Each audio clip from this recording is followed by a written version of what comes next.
उठो साथियों, उठो साथियों, समय नहीं है शोभा और श्रृंगार का, दम्भ भरो यलगार करो सत्ता के महासंग्राम का।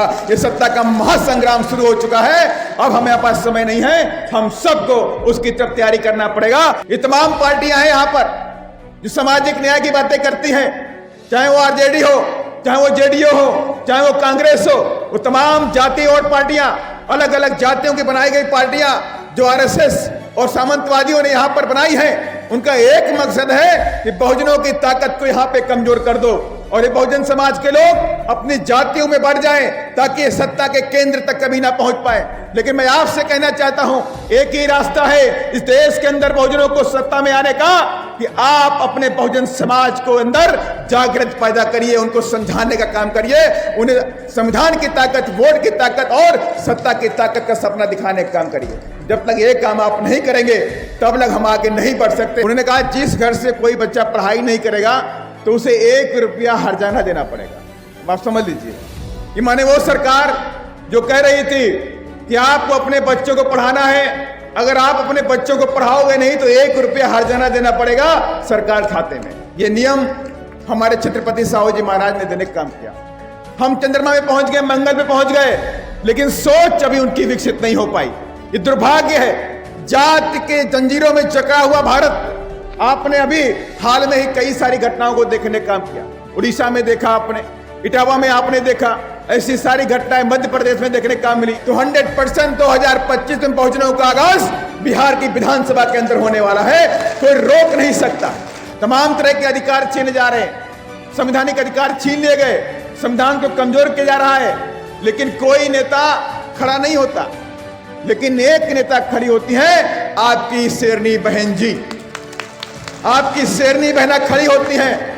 कहीं कोई खबर आती है कि बहन जी उड़ीसा में घटना घट गई, बहन जी मध्य प्रदेश में घटना घट गई, बहन जी वहां घटना घटी, बहन जी को दुख होता है, बहन जी को बहुत दुख होता है कि कब हम आगे बढ़ेंगे। तो बहन जी को जानकारी देते हैं, बहन जी ऐसी घटना घटी। बहन जी बिना कोई सोचे समझे तुरंत सरकार पे हमला करती है और उनसे कहती है पीड़ित परिवार को न्याय देने का काम वहां की सरकार करे। चाहे कोमल पासवान हो, चाहे अवधेश पासवान, जिसको जय भीम बोलने से, मात्र जय भीम बोलने से उसकी हत्या कर दी गई। उसने कहा मैं जय भीम के अलावा कुछ नहीं बोलूंगा, मेरे भगवान बाबा साहब डॉक्टर अम्बेडकर हैं और थे और रहेंगे, मैं जय भीम बोलूंगा और इसके अलावा और कुछ भी नहीं बोलूंगा। और इस बात को लेकर सामंतवादियों ने रात में उसकी हत्या कर दी। करुणा के सागर तथागत गौतम बुद्ध, सामाजिक परिवर्तन के अग्रदूत, शिक्षा के जनक महात्मा ज्योतिबा फूले, आरक्षण के जनक, कोल्हापुर विरासत के कुर्मी राजा छत्रपति साहू जी महाराज, भारतीय संविधान के रचयिता, बोधिसत्व, भारत रत्न, परम पूज्य बाबा साहब डॉक्टर भीमराव अंबेडकर, दलितों, पिछड़ों, गरीबों, मुस्लिमों और आदिवासियों को राजनीति के मुख्य धारा में लाने वाले BAMCEF, DS bore, Bahujan Samaj party के संस्थापक मान्यवर श्री कांशीराम साहेब एवं बहुजन समाज में जन्मे उन तमाम संतों, गुरुओं और महापुरुषों के चरणों में श्रद्धा के सुमन अर्पित करते हुए और साथ ही बहन कुमारी मायावती जी को अपना आदर्श नेता मानते हुए, और आज 26 जून किस पावन दिन पर, जिस दिन हमारे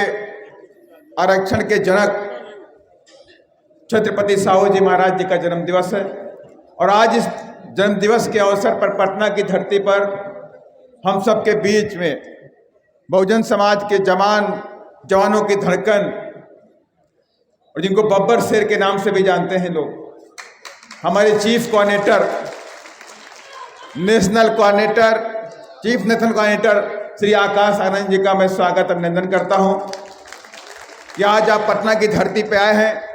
तो 100% आज इस पटना की धरती पर बहुजनों का आगाज हो चुका है और तमाम विरोधी पार्टियों को आज सोचने पे मजबूर होना पड़ रहा है कि बहुजन समाज पार्टी बहुजनों के सपनों को लेकर बिहार में कैसे आगे बढ़ रही है, और साथ ही इस कार्य को तमाम मेहनत के साथ में, तन मन धन के साथ में, इस कार्य को, इस मूवमेंट को पूरी ताकत के साथ में हमारे प्रभारी गणों में, इसमें खास तौर से अनिल चौधरी जी जो पूरी ताकत के साथ में, तन मन धन के साथ में लगे हुए हैं, उनका भी मैं स्वागत अभिनंदन करता हूं।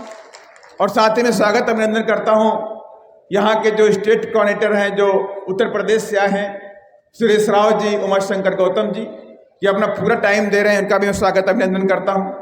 साथ ही मंच पे बैठे हमारे प्रदेश के जाबाज प्रदेश के अध्यक्ष शंकर महतो जी का मैं स्वागत अभिनंदन करता हूं।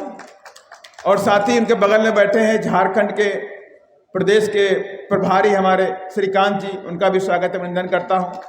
साथ ही हमारे तमाम युवा नेता विकास पटेल, और साथ ही सतीश यादव, और साथ ही धर्मेंद्र साहनी के साथ साथ इधर कुणाल किशोर विवेक जी, संजय मंडल जी, साजिद जी, बलिराम जी, और झारखंड के प्रदेश अध्यक्ष श्री पूजन मेहता जी, अभिमन्यु कुशवाहा जी, और मेरे पीछे तमाम नेतागण, सबका मैं नाम जान रहा हूँ, ऐसा कोई व्यक्ति नहीं है। पटेल जी मैं जान रहा हूँ तो मैं भी जान रहा हूँ, थोड़ा नाम मिल लेंगे, सबका मैं नाम जान रहा हूँ। करीब 40-45 लोग बैठे हैं, बेतिया से लेकर के कैमूर सब बैठे हुए हैं, तो लंबा समय लगेगा नाम लेने में। आप सभी का मैं नाम नहीं ले रहा हूँ, कुशवाहा जी आप नाराज मत होना, तरुण जी आप सभी लोगों का मैं नाम नहीं ले रहा हूँ, लेकिन मैं आप सभी लोगों को, जज्बे को सलाम करता हूँ कि आपने वाकई मेहनत के साथ में आज बीएसपी को बड़ी ताकत के साथ में बिहार में स्थापित करने का काम किया, और बिहार को जनता आज बीएसपी की तरफ बढ़ चुकी है।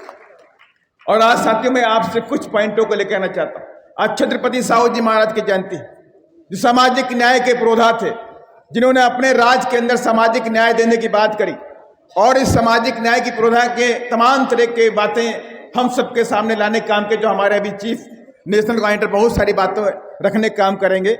लेकिन मैं कहना चाहता हूं कि शिक्षा का महत्व भी उन्होंने बहुत हम सबको महत्वपूर्ण ढंग से समझाने का काम किया। उन्होंने कहा जिस घर से कोई बच्चा पढ़ाई नहीं करेगा तो उसे 1 रुपया हर्जाना देना पड़ेगा। आप समझ लीजिए, ये माने वो सरकार जो कह रही थी कि आपको अपने बच्चों को पढ़ाना है, अगर आप अपने बच्चों को पढ़ाओगे नहीं तो 1 रुपया हर्जाना देना पड़ेगा सरकार खाते में। ये नियम हमारे छत्रपति साहू जी महाराज ने देने का काम किया। और जाति के खिलाफ एक बड़ा बिगुल फूका। उन्होंने कहा जब तक इस देश के अंदर जाति है, ये जाति सिस्टम जब तक खत्म नहीं होगा, और इसको खत्म करने के लिए बहुजन समाज के लोगों को, संगठनों को, उनको जागृत फैलानी पड़ेगी। अगर ये बहुजन समाज के लोगों ने जागृत फैला दी और जाति सिस्टम के खिलाफ खड़े हो गए तो उसी दिन उनके दिन अच्छे हो जाएंगे और ये देश तरक्की कर जाएगा, भारत देश तरक्की कर जाएगा। और आज आप भी जान रहे हैं, पूरा देश, हमारे तमाम विरोधी पार्टी के लोग बोलते हैं कि हम विकसित हो गए, विकसित हो गए, हम चंद्रमा में पहुंच गए, मंगल पे पहुंच गए, लेकिन सोच अभी उनकी विकसित नहीं हो पाई। ये दुर्भाग्य है। जाति के जंजीरों में जकड़ा हुआ भारत, आपने अभी हाल में ही कई सारी घटनाओं को देखने का काम किया। उड़ीसा में देखा आपने, इटावा में आपने देखा, ऐसी सारी घटनाएं मध्य प्रदेश में देखने का काम मिली। तो मैं आपसे कहना चाहता हूं, ये बहुजन समाज के लोग यहां बैठे हुए, अगर आपके अंदर ये जागृत पैदा करने का जज्बा आ जाए तो 100% 2025 में बहुजनों का आगाज बिहार की विधानसभा के अंदर होने वाला है, कोई रोक नहीं सकता। और हम सब आपसे कहना चाहते हैं, आपकी एकमात्र नेता आदरणीय बहन कुमारी मायावती जी 24 घंटे आपके हित के लिए काम करती हैं, आपके हित के लिए सोचती हैं। जब कहीं घटना घटती है बहुजन समाज के ऊपर, कोई भी नेता, चाहे विरोधी पार्टी का हो, चाहे सत्ता पक्ष का हो, कोई भी नेता आपके लिए हक की बात नहीं रखता। मैं पार्लियामेंट में देखता हूं तमाम तरह के अधिकार छीने जा रहे हैं, संवैधानिक अधिकार छीन लिए गए, संविधान को कमजोर किया जा रहा है, लेकिन कोई नेता खड़ा नहीं होता। लेकिन एक नेता खड़ी होती है, आपकी शेरनी बहन जी, आपकी शेरनी बहना खड़ी होती हैं। कहीं कोई खबर आती है कि बहन जी उड़ीसा में घटना घट गई, बहन जी मध्य प्रदेश में घटना घट गई, बहन जी वहां घटना घटी, बहन जी को दुख होता है, बहन जी को बहुत दुख होता है कि कब हम आगे बढ़ेंगे।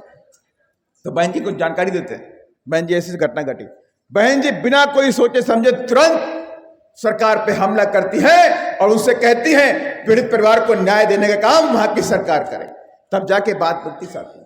और बिहार के अंदर भी हमारी पूरी टीम, आए दिन अत्याचार होता है, आए दिन अत्याचार होता है।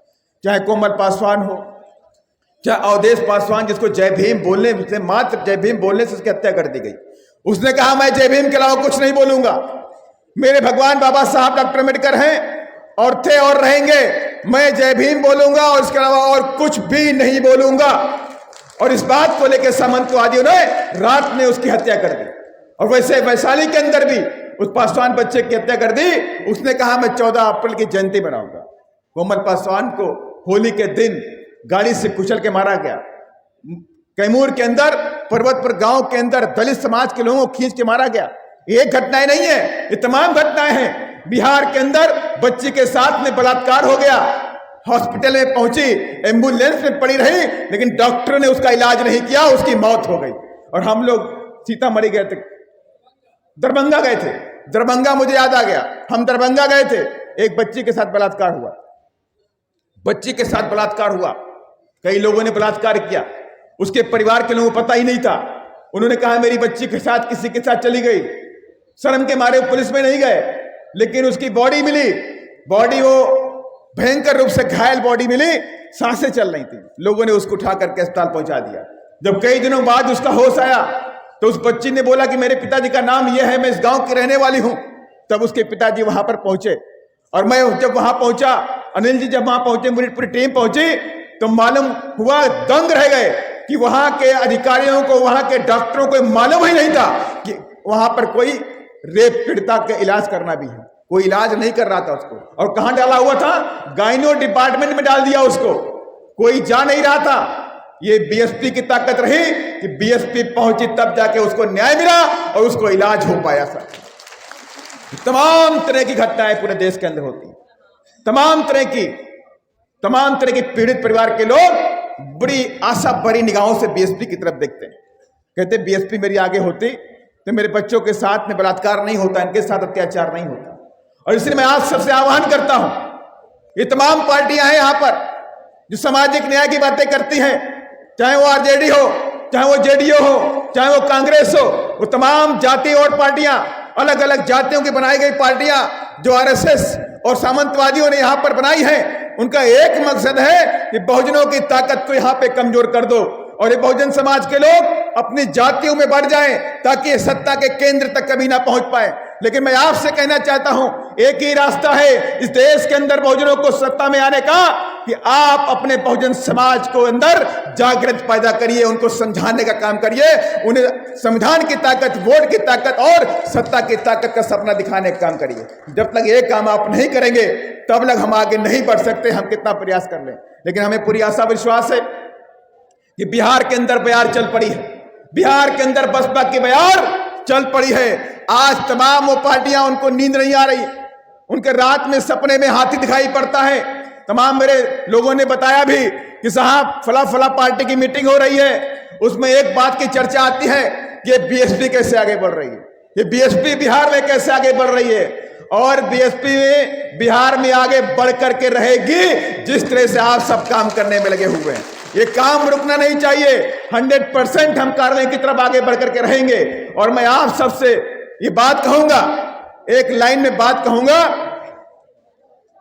मैं आप सब नौजवान साथियों से कहूंगा कि उठो साथियों, उठो साथियों, समय नहीं है शोभा और श्रृंगार का, दम्भ भरो यलगार करो सत्ता के महासंग्राम का। ये सत्ता का महासंग्राम शुरू हो चुका है, अब हमें पास समय नहीं है, हम सबको उसकी तरफ तैयारी करना पड़ेगा और तब जाके हम सत्ता के केंद्र में पहुंचेंगे। और मैं अपनी बात को यहीं पर खत्म करूंगा क्योंकि हमारे मुख्य नेशनल कॉर्डिनेटर जी भी अपनी बात को रखेंगे। समय भी हो रहा है क्योंकि काफी वक्तागणों ने अपनी बात को रखा, बहुत सारे वक्तागण रह भी गए, लेकिन उनको अलग अलग अवसरों पे, अलग अलग समय पे उनको अवसर दिया जाएगा। और उसके लिए मैं सभी लोगों को धन्यवाद देता हूं कि आप सब ने बहुत अच्छा आयोजन किया। तमाम मेरे मीडिया बंधु भाई बैठे हुए हैं, इनको भी मैं बहुत आभार व्यक्त करता हूं कि बहुत दूर दूर से आकर के आप सभी लोग पूरी जाबाजी के साथ में दिल से इस बहुजन मूवमेंट के कार्य को आगे बढ़ाने में लगे हुए हैं। मुझे मालूम है तमाम वो साथी हैं जो पूरे दिन भर ट्रेनों में आए हैं, जनरल डिब्बे में आए हैं, बहुत से साथी बसों में आए हैं, कैसे कैसे यहाँ पहुंचे हैं, बहुत तकलीफों के साथ में पहुंचे हैं, लेकिन एक जज्बा लेके आए हैं कि हम इस पार्टी के इस मिशन मूवमेंट को, ये बहुजन मूवमेंट को रुकने नहीं देंगे और इसको शीर्ष तक पहुंचा करके रहेंगे। ऐसे तमाम साथियों को, मैं यूट्यूबर्स भाइयों को धन्यवाद देता हूं। जय भीम, जय भारत, धन्यवाद।